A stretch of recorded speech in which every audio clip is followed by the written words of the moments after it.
오늘은 여러분들 히브리서 성경 피시고 저랑 같이 쭉 따라오시면 될 것 같아요. 히브리서 3장 하시겠습니다. 히브리 3장.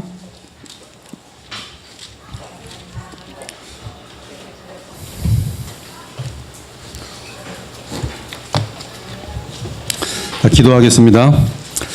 하나님 감사합니다. 오늘 또 좋은 하루 주시고 또 소두 활동도 은혜와 감사 가운데 보내게 해주시고 또 이제 가정으로 돌아가기 전에 히브리서로 또 마무리하고 말씀을 배우고 돌아갈 수 있도록 하심을 감사합니다.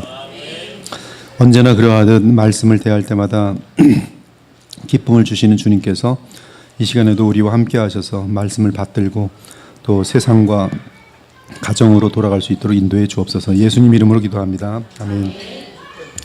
우리 3장 1절부터 6절까지 함께 여러분들이 봉독하도록 하겠습니다. 히브리 3장 1절에서 6절 시작.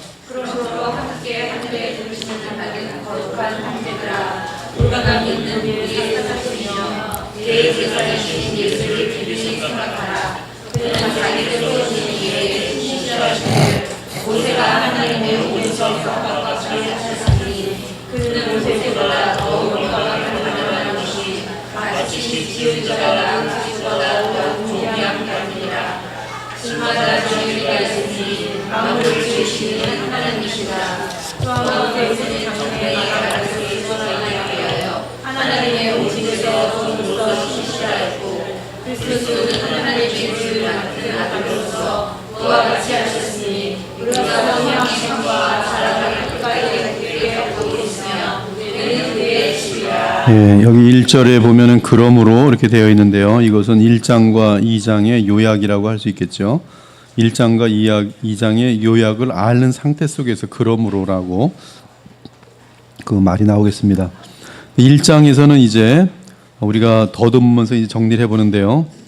하나님의 아들 예수 그리스도는 하나님의 마지막 말씀이다. 여러분 그리스도의 첫 번째가 보면 그분의 선지자직이거든요. 근데 그분이 마지막 선지자다. 근데 왜 마지막 선지자냐면 마지막 말씀이기 때문에 그래요. 마지막 말씀이면 최종적인 권한을 갖고 있는 말씀이란 뜻이고 마지막 말씀은 더 이상의 다른 계시가 없다는 말씀입니다. 그래서 우리는 뭐 성령에 뭐 여러 가지 은사들이 있지만 이 말씀과 관련해서 우리는 이 성경을 조명하여 주고 성경을 해설하여 주는 그러한 의미로 받는 것은 안전하지만 새로운 말씀을 받는 그런 성령의 은사들에 대해서 얘기할 때는 그것은 우리가 자칫 마지막 말씀이신 예수님을 겹치거나 또 중복하거나 또 어떤 의미가 없는 그러한 내용이 될 수가 있기 때문에 상당히 거부하고 조심스러운 것이죠. 그래서 일단 첫 부분에서 하나님의 아들 예수 그리스도는 하나님의 마지막 말씀이라고 우리는 배웠고요. 따라서 예수 그리스도는 구약의 그 어떤 선지자들보다 뛰어나시며 그분의 말씀은 완전하고 절대적인 권위를 지니십니다. 거기에 토를 달거나 붙이거나 더하거나 감할 필요가 없어요. 그것은 하나님의 완전한 말씀이에요. 그 완전한 말씀은 바로 예수 그리스도 그분 당신입니다. 또한 하나님의 아들 주 예수님은 우리에게 하나님의 모든 것을 보여주시는 형상이다. 우리가 지금까지 배운 내용이죠. 그분은 창조주시며 우리의 죄를 깨끗하게 하시는 분이시다. 지금 그분은 하나님 보좌 우편에 계시는 만왕의 왕이시며 만유의 주이시다. 그분은 천사들과는 비교될 수 없는 훨씬 뛰어나고 우월한 분이시다. 사실 천사는 주를 섬기는 심부름하는 사람일 뿐, 존재일 뿐, 감히 주 예수 그리스도와 비교될 수 없다. 이것이 1장에서의 내용이었어요. 영지주의는 이 천사의 그 가치를 굉장히 등장시키면서 그 천사를 숭배하는 그런 자리까지 나갔었는데 바로 그런 것들에 대해서 감히 예수 그리스도와 비교할 수 없는 존재임을, 심지어 천사는 주의 택한 백성들을 섬기는 심부름이라는 사실을 분명히 하면서 천사의 숭배에 대한 것들을 다 무너뜨립니다. 2장에서는 마지막 말씀인 주 예수 그리스도 및 그분의 복음을 꼭 붙들라고 말합니다. 그래서 굉장히 그게 제일 중요하죠. 그것만이 이제 우리에게 전부입니다. 천사를 통해 주셨던 구약의 율법을 어겨도 심판을 받았는데 하물며 주 예수께서 친히 말씀하시고 사도들을 통해 주신 말씀이며 심지어 하나님께서 온갖 기적 및 표정으로 확증하여 주시고 나아가 성령께서 오셔서 인을 치신 그 큰 구원의 복음의 말씀을 무시한다면 그 받을 심판이 얼마나 무섭겠는가. 그래서 그 심판은 지옥 심판밖에 없는 것이죠. 우리는 죄에 빠짐으로 인해 하나님께서 우리를 창조하신 원래 의도에서 벗어나 잠시 동안 천사보다 못한 상태지만, 하나님의 아들 예수께서 이 땅에 오셔서 십자가의 고난을 당하신 후 만유의 주가 되심으로 그분 안에 거하는 우리 역시 이제는 예수님께서 고난을 당하시고 영광을 얻으신 같이 우리 역시 이제는 예수님 안에서 장래에 하나님의 원래 계획대로 모든 피조물을 다스리는 영광과 존귀의 관을 쓰게 될 것이다라는 내용이 2절에 나왔습니다. 그러면서 예수님의 인성이 강조되어서 우리 예수님은 우리의 맏형이며 영원한 대제사장으로서 우리의 죄 문제를 해결하여 주실 것이고, 죽음의 세력을 이용해 먹는 사탄의 협박으로부터 우리를 완전하게 자유하게 하실 것이다. 또한 이 땅에 계시는 동안 사람들과 마귀로부터 온갖 종류의 시험과 고통을 당하신 우리 예수 그리스도께서는 자신들의 동생인 우리들을 충분히 도와주실 것이다. 이 내용이 1장과 2장까지의 정리된 내용이라고 하겠습니다. 이 내용을 말한 후 히브리서 기자는 3장에서 그러므로 형제들아 사도이며 대제사장이신 예수를 깊이 생각하라. 즉 1장과 2장에서 이 히브리서 기자의 예수님의 큰 두 직분을 자신이 다 얘기하고 나서 정리하면 그 예수님의 두 직분은 사도 그리고 대제사장이다, 이렇게 지금 정리할 수가 있겠어요. 사도는 마지막 말씀을 전하는 자로서의 사도지요. 바로 예수님은 마지막 말씀이시며 마지막 말씀을 전한 분, 그래서 사도시다. 그래서 여러분 그 예수님의 이 역사에 대해서 그분의 말씀 되심, 사도라는 것, 다른 곳에서 듣지 마세요. 다른 것 듣지 마세요. 다른 것 듣지 마시고 예수님은 마지막 말씀이기 때문에 그분만 아시면 됩니다. 그분 이상의 다른 메시지 들으려고 하지 마세요. 성령의 역사를 빙자해서 예수님이 아닌 다른 것들을 들으려고 하지 마세요. 다른 말씀을 더하려고 하지 마세요.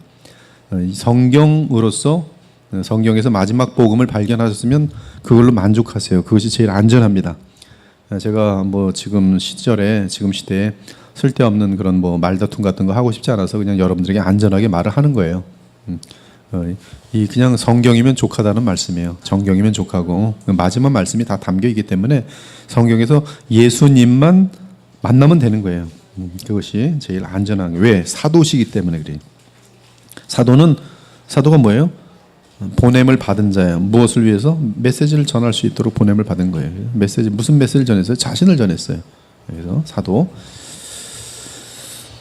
그래서 사도시며 대제사장이신 예수를 깊게 생각하라. 여기서 깊게 생각하라고 번역된 카타노에는 이게 이제 원어를 알 때에 참 의미가 깊어요. 이 깊이 생각하라. 여기 생각하라는 카타노에오, 주목하라, 연구하라, 생각하라, 바라보라.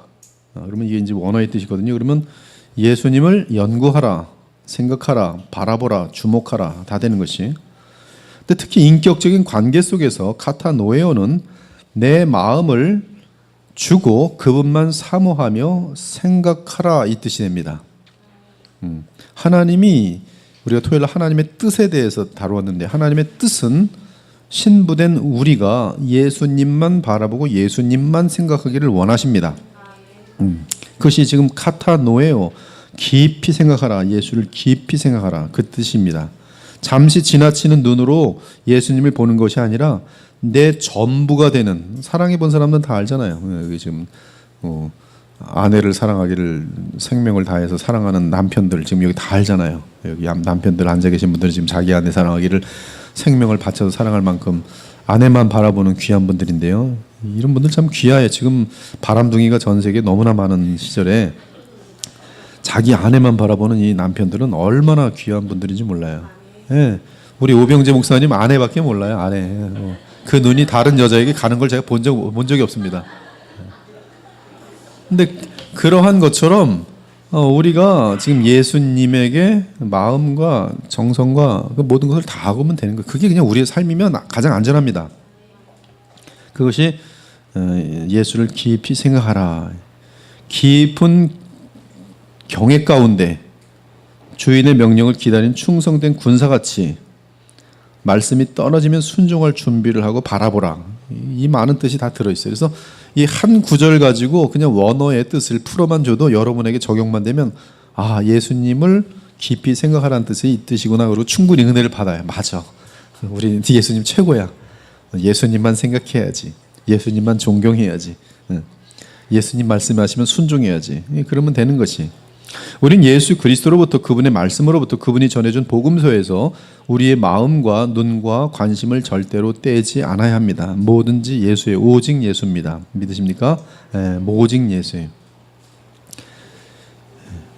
다시 1절을 보면 형제들을 거룩한 형제들아라고 부르는데요. 이 거룩의 의미를 한번 점검해 보는 것도 중요하죠. 이 거룩하다는 원어는 하기오스라고 되어 있는데 하기오스. 그 원어의 뜻은 거룩하신 하나님께 속한 것 또는 거룩하신 하나님께 다가갈 수 있는 자격, 이것이 거룩이란 뜻입니다. 그래서 거룩하게 지음받으면 우리는 하나님께 다가갈 수 있는 자격이 있는 것이고 하나님께 속한 것이. 그런데 또한 이 거룩이란 하기오스란 뜻은 하나님을 위해 따로 구별된 것. 그래서 구별된 것, 하나님께 속하지 않은 것들 또는 더러운 것들로부터 구별된 존재, 그 상태가 거룩이라는 것이죠. 그래서 하나님께 왜 구별됐는가? 하나님의 목적을 위해 드려진 것, 이것이 바로 다 거룩의 개념 속에 담겨 있어요. 하기오스, 하나님께 속한 것, 하나님께 다가갈 수 있는 자격, 하나님께 속한 거기 때문에 가능하죠. 하나님을 위해 구별된, 그래서 하나님의 목적을 위해 드려진 것, 이것이 거룩이라 하겠어요. 그런데 우리는 죄로 인하여 더럽혀졌습니다. 하나님과의 관계가 깨졌어요. 따라서 거룩하지 않습니다. 이때 우리를 다시 거룩하게 만드신 분이 누구시냐면 주 예수 그리스도예요. 그분은 거룩하신 분이신데 우리를 거룩하게 만드십니다. 무엇으로 거룩하게 만드세요? 우리의 죄를 사하시고 우리에게 자기의 생명을 부어주심으로 거룩하게 만드시죠. 우리에게 자기 생명을 부어주시는 방법이 성령을 우리에게 보내심이죠. 그래서 예수께서는 성령을 우리에게 보내심으로 우리를 거룩하게 만드십니다. 그럼 우리는 거룩한 존재가 되는 것이, 거룩하게 하시는 이와 거룩하게 함을 입은 자들이 다 한 근원에서 난지라 그러므로 형제라 부르시기를 부끄러워하지 아니하시더라. 이때 더럽혀진 형제들을 거룩하게 하신 주 예수 그리스도의 방법이 히브리서 2장 17절입니다. 그들을 자기 피로 사셔서 깨끗하게 하신 것이죠. 이때 깨끗하게 하는 방법은 아까 말씀드린 것처럼 성령이죠. 그러나 성령을 그들에게 보내심으로 깨끗하게 하시는 그 근거는 자기 피라는 거예요. 자기 피.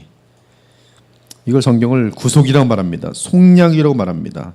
갚아서 치르심. 그래서 히브리 2장 17절에 그러므로 그가 범사의 형제들과 같이 대신이 마땅하도다. 이는 하나님의 일에 자비하고 신실한 대제사장이 되어 백성의 죄를 속량하려 하심이라. 그러므로 거룩한 형제들이란 그들 스스로 거룩하기 때문에 거룩한 형제가 아니라 하나님에 의해 택함을 받아 그리스도 안에서 정결하게 되어 하나님께 따로 구별되었기 때문에 거룩한 것입니다. 한편 하나님은 죄와 상극이시니 거룩하다는 것은 하나님을 대항하는 모든 것의 상극이며 이는 죄와 멀리 떨어진 상태, 죄와 대항하는 상태가 거룩의 상태입니다. 너무나 쉬운 내용들이에요. 그러므로 거룩한 형제들이란 그리스도 안에서 죄사함 및 정결함 또는 씻김, 깨끗하여짐을 입은 성령 안에서 예수님의 보혈을 근거로 주님이 보내신 성령의 역사로 말미암아 정결함을 입은 주의 백성으로서 그리스도의 생명의 능력으로 인하여 죄와 상관하지 않고 하나님께 드려지거나 하나님께 얼마든지 가까이 나아가는 형제들을 거룩한 형제들이라 말하는 것이, 여러분들은 거룩한 형제들이죠.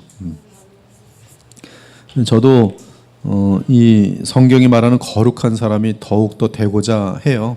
그래서 죄가 없고 죄가 가까이 있지 않고 죄를 싫어하고, 그리고 이 거룩은, 사랑은 불의하지 않아요.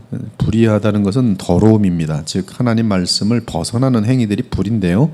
사랑은 불의하지 않고 사랑은 진리 안에서 사랑해요.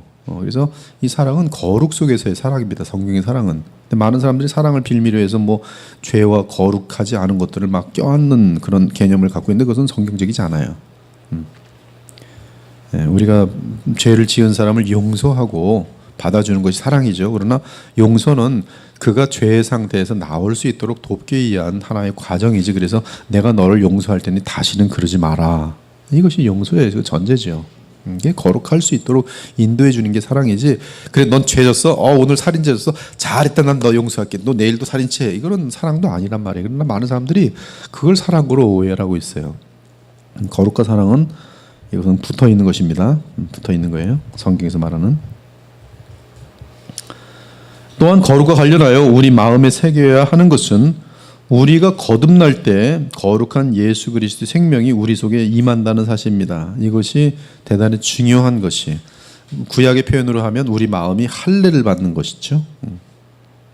우리가 예수님의 생명을, 신약으로는 이제 예수님의 생명을 우리가 이제 받게 되는 내용인데요. 우리는 거룩한 생명을 받아 소유한 자들로서 거룩한 형제들입니다. 그 생명은 하나님께 속한 생명으로서 죄를 지을 수 없어요. 따라서 우리가 옛사람을 십자가에 못 박고 새 생명으로 살면 우리의 삶은 거룩한 삶이 됩니다. 이는 우리가 죄를 멀리하고 하나님을 더욱 가까이 할 때에 나타나는 현상이 되겠죠. 그러므로 우리 편에서는 믿음으로 주 하나님과 그리스도 안에서 연합할 때에 우리의 그 새 생명이 우리의 지정의의 인격 속에서 연합되어서 활동하면서 우리는 거룩한 삶이 되어지는 것이, 여러분의 삶은 여러분의 지정의의 동의가 있어야지만이 그것이 나타나도록 되어 있어요. 그래서 하나님은 언제나 이 로봇처럼 여러분을 컨트롤하지 않습니다.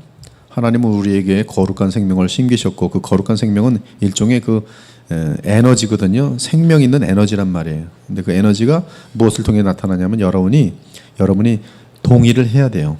근데 여러 속에는 옛 생명이라는 옛 사람의 세력이 있어요. 근데 여기에 따르면 육신의 열매를 맺는 것이고, 그러나 성령을 따라 행하면 바로 여러분의 속에 있는 속사람이 여러분을 통해서 나타남으로 말미암아 예수님의 생명, 예수님의 향기가 나타나는 것이, 그것이 거룩한 삶입니다.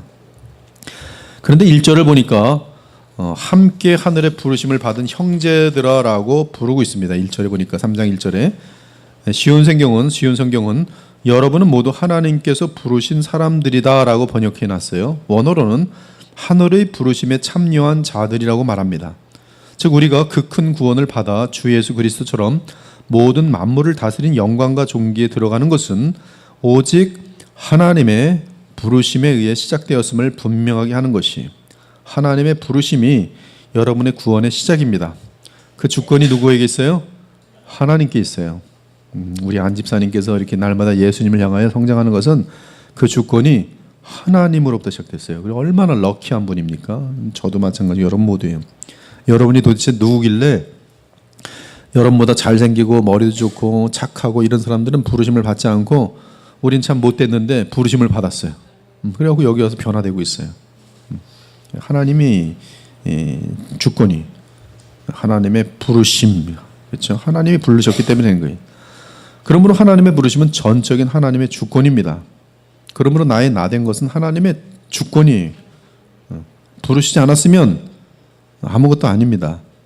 부르셨어요. 왜 불렀는지 성경은 답변을 안 해요. 하나님이 부르셨어요. 왜 하나님 불러셨어요? 성경은 답이 없어요. 성경은 단지 태초부터 택함 받았다고 얘기해요. 그 영혼의 차원으로 들어가기 때문에 우리는 그저 감사할 수밖에 없는 것이죠. 디모데후서 1장 9절에 보면 하나님이 우리를 구원하사 거룩하신 소명으로 부르심은, 분명히 부르신 또 목적이 나옵니다. 거룩하신 소명으로 부르심은 우리의 행위대로 하심이 아니요 오직 자기 뜻과 영원 전부터 그리스도 예수 안에서 우리에게 주신 은혜대로 하심이라. 참 깊죠? 네. 여기서 보면 또 부르심은 목적이 있어요. 불렀구나, 신난다. 근데 왜 불렀지? 그러면 안 되는 거예요. 거룩하신 소명으로 부르셨어요.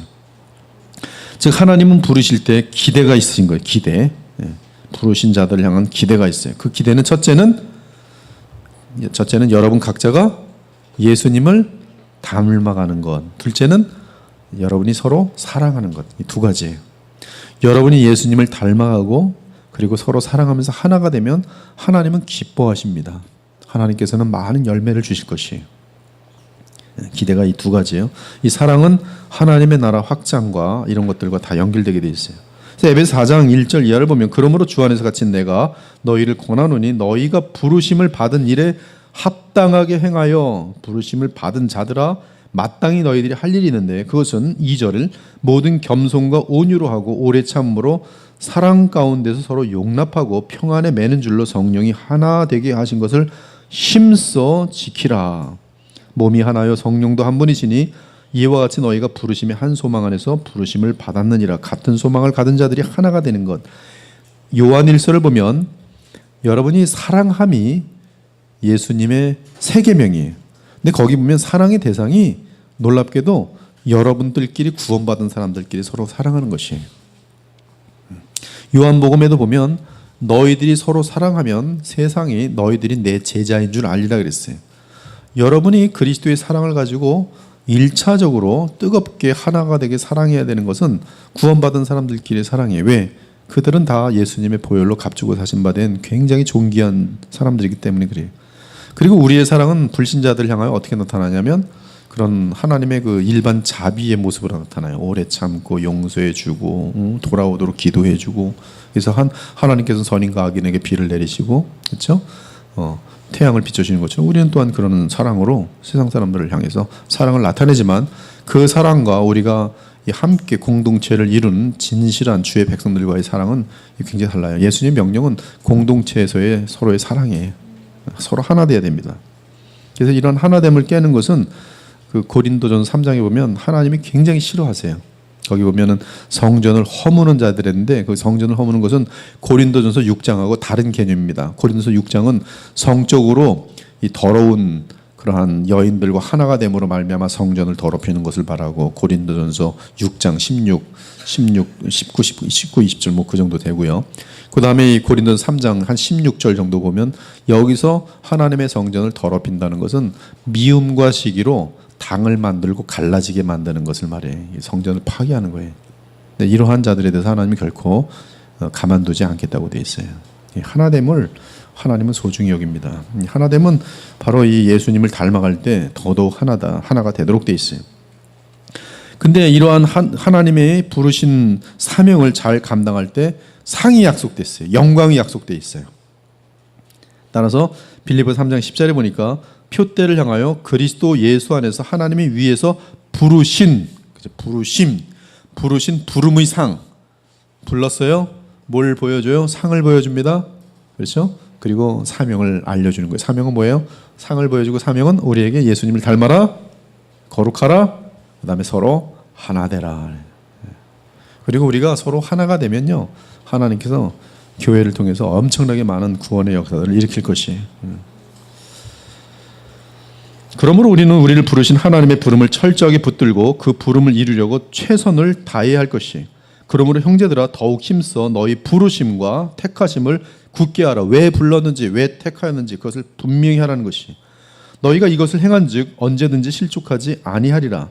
이러므로 우리도 항상 너희를 위하여 기도함은 우리 하나님이 너희를 그 부르심에 합당한 자로 여기시고. 그래서 부르심에 합당한 자가 돼야 돼요. 그 합당한 것은 다시 한번 말씀드리는데 예수님을 닮아가고 그리고 서로 사랑하는 것이죠. 사랑. 1절을 다시 보니 우리를 향한 하나님의 부르심은 하늘의 부르심입니다. 즉 우리의 본향은 하나님의 나라이고요. 우리는 그리스도께서 재림하실 때 그분처럼 영광의 몸으로 부활하여 부름의 상급에 따라 영원한 영광에 들어갈 것이. 그러나 우리의 시민권은 하늘에 있는지라 거기로부터 구원하는 자 곧 주 예수 그리스도를 기다리노니 그는 만물을 자기에게 복종하게 하실 수 있는 자의 역사로 우리의 낮은 몸을 자기 영광의 몸과 몸의 형체와 같이 변하게 하시리라. 우리가 영화롭게 변화될 것이에요. 저는 이게 뭐 제 그냥 추측인데요. 틀릴 가능성도 있어요. 근데 그냥 저 혼자 이런 생각을 해봤어요. 어떤 사람은 보면 날 때부터 아주 이쁘게 나요.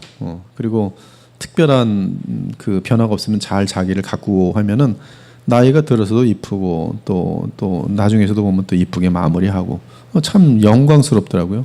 근데 어떤 사람은 날 때부터 이쁘지가 않아요. 성격도 안 이쁘고 생김새도 안 이쁘고 굉장히 영광이 틀려요. 근데 이 영광은 이 땅에서의 잠깐에 있는 영광이라는 거죠. 제 그냥 느낌상으로는 이제 예수님을 닮은 그 영광. 근데 그것은 영원한데 너무나 아름다울 거라고. 지금 여러분이 못생겨도 상관없어요.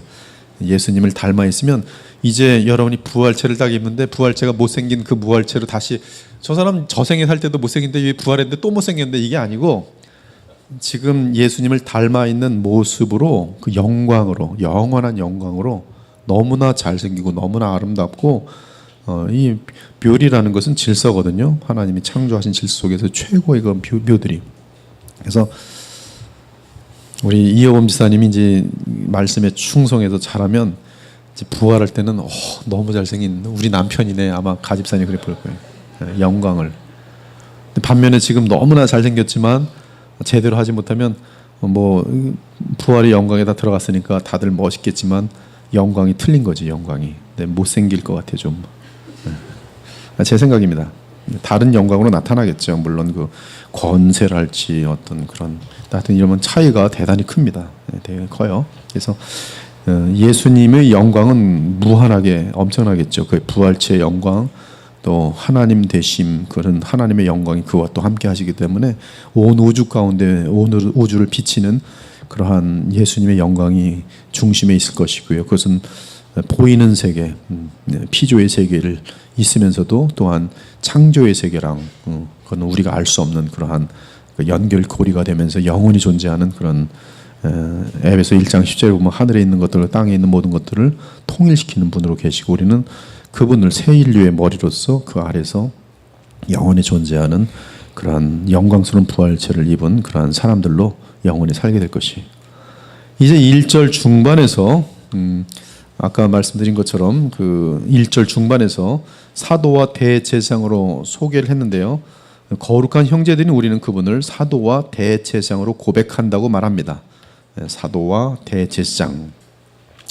여기 사도라는 것은 하나님으로부터 사명과 메시지를 받아서 이 세상에 보냄을 받은 분이란 뜻이에요.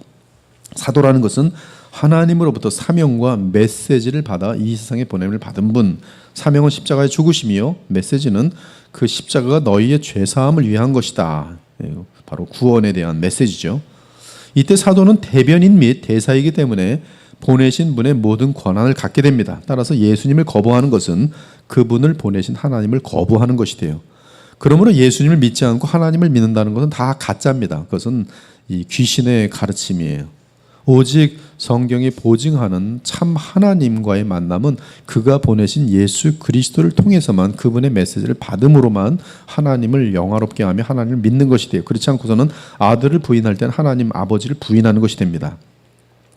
예수님의 사도들 역시 마찬가지였는데요. 예수님으로부터 사명과 메시지를 받아 세상 사람들에게 보냄을 받았어요. 그래서 사도들이 세상에서 거부를 당하면 누가 거부를 당한 거예요? 예수님이 거부를 당한 것이에요. 그래서 예수님이 거부당하는 것은 또한 그분을 보내신 하나님 아버지가 거부를 당하는 것입니다.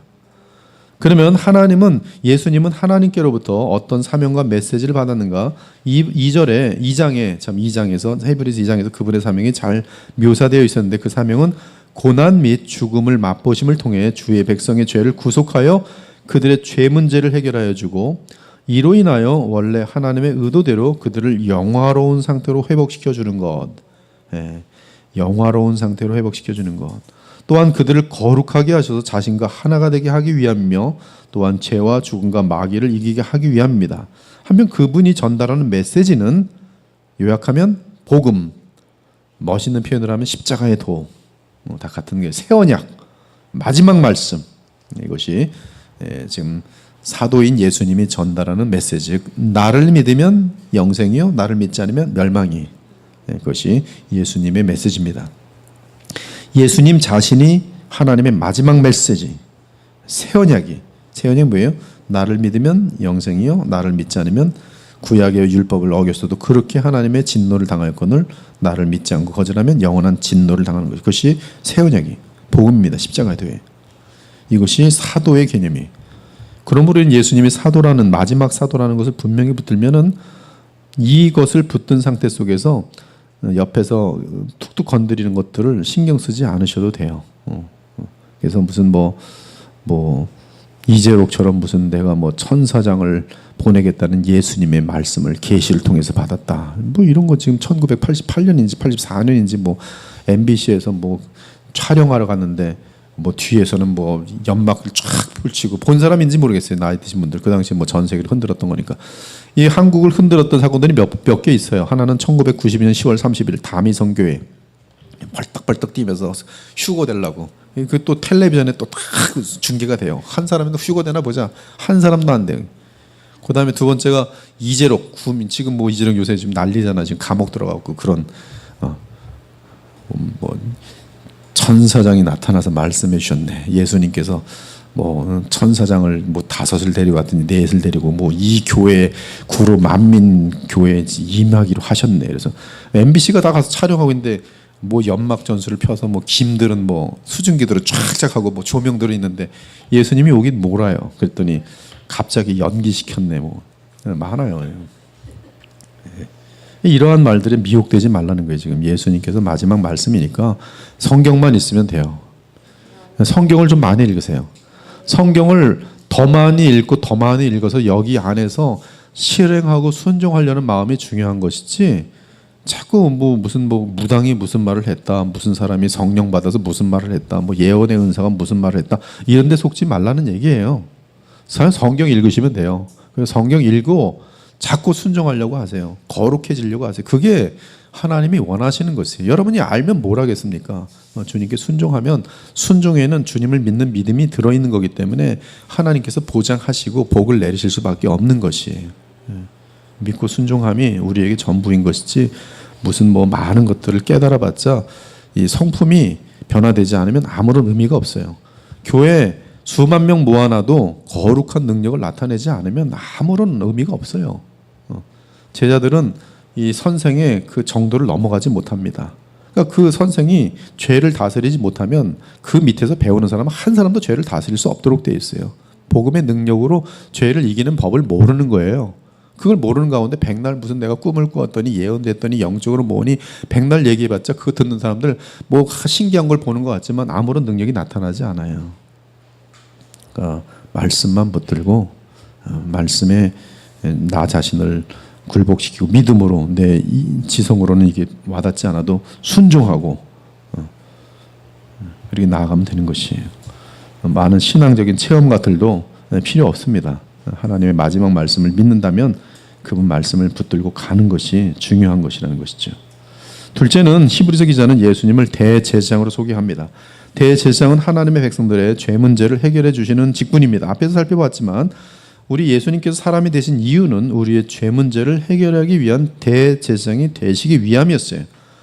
히브리서 2장 17, 18절 그러므로 그가 범사의 형제들과 같이 되심이 마땅하도다. 이는 하나님의 일에 자비하고 신실한 대제사장이 되어 백성의 죄를 속량하려 하심이라. 그가 시험을 받아 고난을 당하셨은즉 시험 받는 자들을 능히 도우실 수 있느니라. 앞으로 전개될 히브리서는 이 희생 제물 및 대제사장이 되시는 우리 주 예수 그리스도에 대해 상당 부분 할애하여 설명할 것입니다. 눈여겨볼 것은 히브리서 저자는 1절에서 예수 그리스도라고 부르지 않고요, 예수라고만 부르고 있어요. 이건 뭐냐면 지금 이 사도 및 대제사장의 그 어떤 인성으로서의 그 역할을 지금 강조하고 있는 부분입니다. 이는 사람 예수님을 강조한 것이며, 사람 예수님은 하나님 앞에서, 그렇죠? 하나님 앞에서 우리를 위한 사도 및 대제사장으로서 중보자의 역할을 하심을 지금 강조하고 있는 내용이에요. 신기합니다. 그래서 예수를 깊이 생각하라. 예수를 깊이 생각하라.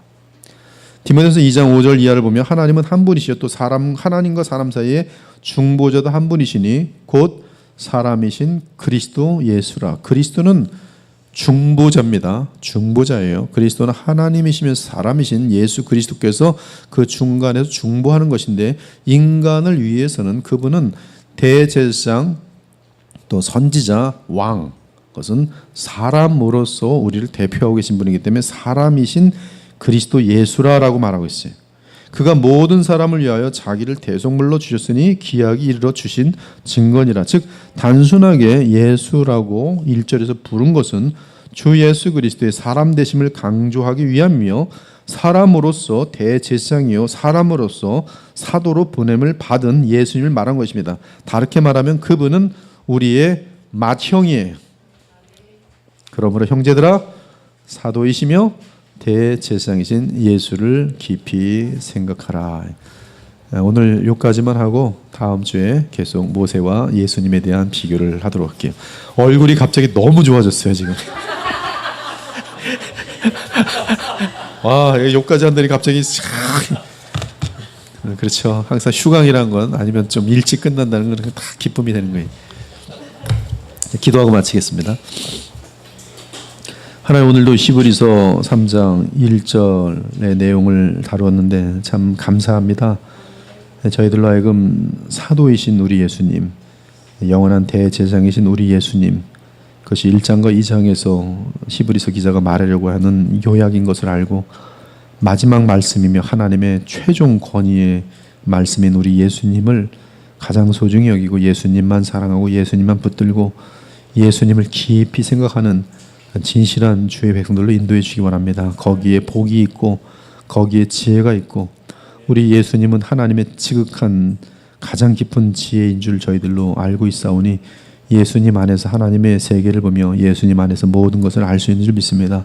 저희들로 하여금 우리의 머리가 되게 하신 예수님을 순종하게 하시고 우리의 머리이신 예수님을 항상 지극히 사랑하는 저희들 될 수 있도록 도와주옵소서.